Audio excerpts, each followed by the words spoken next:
السلام علیکم ورحمۃ اللہ وبرکاتہ۔ جن لوگوں کا یہ ایمان ہوتا ہے کہ اللہ تعالیٰ ہی ہمارا خالق ہے، وہی ہمیں پیدا کرنے والا ہے، وہی ہر طرح کا عبادت کے لائق ہے، تو وہ کسی غیر اللہ کے سامنے کٹنا تو گوارا کریں گے، اپنی جان دینا تو گوارا کریں گے، لیکن غیر اللہ کے سامنے سجدہ ریز ہونا، اس کی عبادت کرنا، وہ گوارا کبھی نہیں کر سکتے۔ جن لوگوں کا پکا یہ ایمان ہوتا ہے کہ ہمارا رب اللہ ہے، تو وہ کسی غیر اللہ کے سامنے نہیں جھکتے۔ ایسے بہت سے تاریخی واقعات گزرے ہیں کہ اللہ کے نیک بندوں نے اللہ کے دین کی خاطر بہت طرح طرح کی تکلیفیں جھیلی ہیں، طرح طرح کے ظلم و ستم سہے ہیں، لیکن غیر اللہ کے سامنے کبھی سر نہیں جھکایا ہے۔ ایسا ہی ایمان افروز واقعہ میں تاریخ سے بیان کروں گی۔ یہ ایمان افروز واقعہ ہے بنت فرعون کی مشاطہ کا۔ پہلے تو مشاطہ کے معنی میں آپ کے سامنے واضح کر دوں کہ مشاطہ کہتے ہیں عورتوں کا بناؤ سنگار کرنے والی عورت۔ تاریخ نے بنت فرعون کی مشاطہ کا نام یاد نہیں رکھا، البتہ اس کا عمل تاریخ نے اپنے ریکارڈ میں محفوظ رکھا ہے۔ بنت فرعون کی مشاطہ ایک نیک خاتون تھی۔ وہ اور اس کا شوہر دونوں مملکت فرعون میں سکونت پذیر تھے۔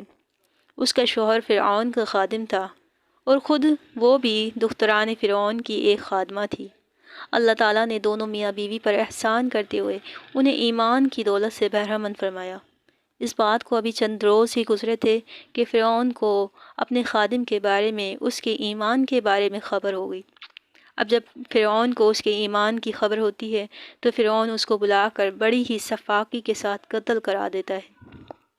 اب مشاطہ بیچاری بدستور فرعون کے یہاں کام کرتی رہی اور اپنے 5 ننھے منھے بچوں کا پیٹ پالتی رہی۔ ایک دن مشاطہ بنت فرعون کے بالوں میں کنگھی کر رہی تھی۔ اسی دوران کنگھی اس کے ہاتھ سے پھسل کر زمین پر جا گرتی ہے۔ جب کنگھی زمین پر جا گرتی ہے تو مشاطہ کے منہ سے یہ بے اختیار نکلتا ہے بسم اللہ۔ تو فرعون کی بیٹی جو یہ سن کر بولتی ہے کہ اللہ یعنی میرے والد۔ مشاطہ نے قدر سختی سے آواز بلند کرتے ہوئے کہا کہ ہرگز نہیں، وہ اللہ جو میرا اور تمہارا اور تمہارے والد کا بھی رب ہے۔ بنت فرعون کو حیرت ہوئی کہ میرے والد کے علاوہ بھی کوئی ایسی ہستی ہے جس کی عبادت کی جاتی ہے۔ اس نے اپنے باپ فرعون کو بتایا تو اس سے بھی بڑا تعجب ہوا کہ محل میں کوئی ایسا بھی ہے جو اس کے سوا کسی اور کو پوجتا ہے۔ اس نے مشاطہ کو بلا بھیجا۔ کون ہے تمہارا رب؟ فرعون نے اس سے گرج کے ساتھ پوچھا۔ میرا اور آپ کا رب اللہ ہے، مشاطہ نے نہایت اطمینان اور جرأت مندی سے جواب دیا۔ فرعون نے مشاطہ کو حکم دیا کہ اپنا دین چھوڑ دے، لیکن وہ نہیں مانی اور اس نے اپنے سپاہیوں کو حکم دیا کہ اسے لے جاؤ اور قید خانے میں ڈال کر اذیتیں دو۔ مشاطہ اس پر بھی ثابت قدم رہی۔ آخر فرعون کے حکم سے تانبے کی ایک بڑی سی ہانڈی میں تیل گرم کیا گیا۔ ہانڈی خوب جوش مارنے لگی تو فرعون نے سپاہیوں سے کہا کہ مشاطہ کو ہانڈی کے روبرو لایا جائے۔ مشاطہ نے کھولتے ہوئے تیل کی صورت میں جب عذاب کا منظر دیکھا، جب اس عذاب کو دیکھا تو دل میں کہا کہ کوئی پرواہ نہیں، زیادہ سے زیادہ میری جان ہی جائے گی، یہ جان ہی جائے گی، اس سے اوپر اور کیا ہوگا۔ فرعون کو مشاطہ کی اس بے خوفی کا جب ادراک ہوا تو اس بے رحم نے سوچا کہ اسے اس کے 5 یتیم بچے اپنی جان سے بھی زیادہ پیارے ہیں، کیوں نہ ان کے ذریعے سے مشاطہ کے عذاب کی شدت اور اس کی دردناکی میں اضافہ کیا جائے۔ اس نے 5 معصوم بچوں کو حاضر کرنے کا حکم دیا۔ انہیں لایا گیا۔ وہ معصوم سے پھول سے بچے بے خبر گول مٹول اپنی آنکھوں سے ادھر ادھر دیکھ رہے تھے۔ انہیں معلوم نہیں تھا کہ انہیں کہاں لے کے جایا جا رہا ہے۔ وہ ماں کو دیکھتے ہی اس سے چمٹ گئے اور رونے لگے۔ دکھیاری ماں بھی ان کے انجام کو سوچ کر رونے لگی اور اپنے جگر گوشوں کو بے اختیار چومنے لگی۔ جو سب سے ننھا منھا اس کا بچہ تھا، سب سے چھوٹے بچے کو اس نے گود میں لے لیا اور سینے سے لگا لیا۔ اب سپاہیوں نے فرعون کے حکم سے بڑے بچے کو اٹھا لیا اور کھولتے ہوئے تیل کی جانب چل پڑے۔ بچہ چیختا رہا، چلاتا رہا، اپنی ماں کو پکارتا رہا اور سپاہیوں کی گرفت سے نکلنے کی کوشش میں اپنے ہاتھ پاؤں مارتا رہا۔ اس دوران سنگ دل سپاہی اسے اپنے کھردرے ہاتھوں کی پے در پہ ضربوں کا نشانہ بناتے رہے۔ رنج و الم کے مارے نڈھال ہوتی ہوئی ماں اسے الوداعی نظروں سے دیکھتی رہی۔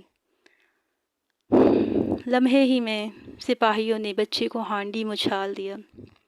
چھوٹے بھائیوں نے جب اس بھیانک منظر کو دیکھا تو اس بھیانک منظر کی تاب نہ لاتے ہوئے انہوں نے اپنی ننھی ننھی ہتھیلیوں سے آنکھوں کو ڈھانپ لیا۔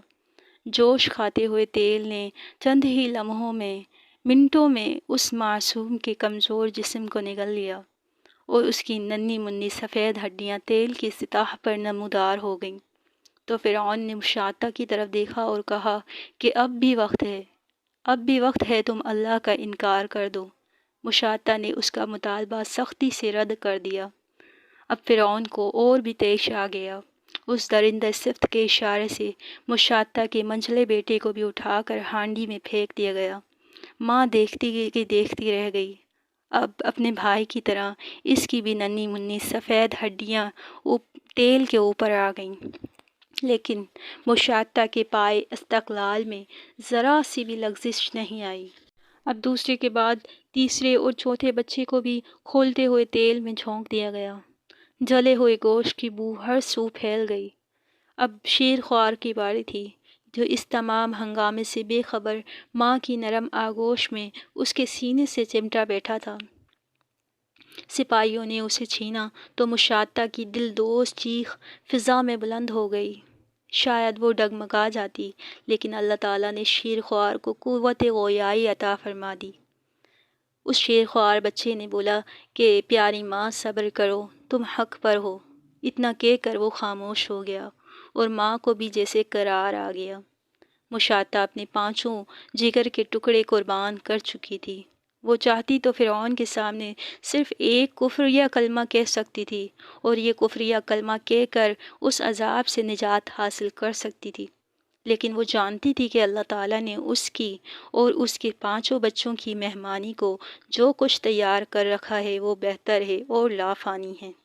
اب کہ فرعون کے سپاہی پاگل کتوں کی طرح مشاطہ پر جھپٹے، ہانڈی کے قریب پہنچ کر اچانک مشاطہ نے فرعون کی طرف دیکھا اور اس سے بولی کہ مجھے تم سے صرف ایک بات کہنی ہے۔ فرعون بولا کہ ہاں بولو۔ تو مشاطہ بولی کہ تم میری اور میرے پانچوں بچوں کی ہڈیوں کو ایک ہی قبر میں دفن کرنا۔ مشاطہ نے اپنی آخری خواہش کا اظہار کرتے ہوئے چند ہی لمحوں بعد اس کی ہڈیاں بھی تیل کی سطح پر تیر رہی تھیں۔ اللہ اکبر! یہ تھا مشاطہ کا ایمان افروز اور دل کو دہلا دینے والا واقعہ۔ اللہ کے رسول صلی اللہ علیہ وسلم نے اسراء اور معراج کی رات مشاطہ کو اللہ تعالیٰ کی طرف سے جو انعام ملا، جو انعام و اکرام اللہ کی طرف سے اس پر ہوا، اس کی ہلکی سی جھلک دیکھی تھی۔ اس کا ذکر اللہ کے نبی صلی اللہ علیہ وسلم نے اپنے صحابہ کرام سے بھی کیا تھا۔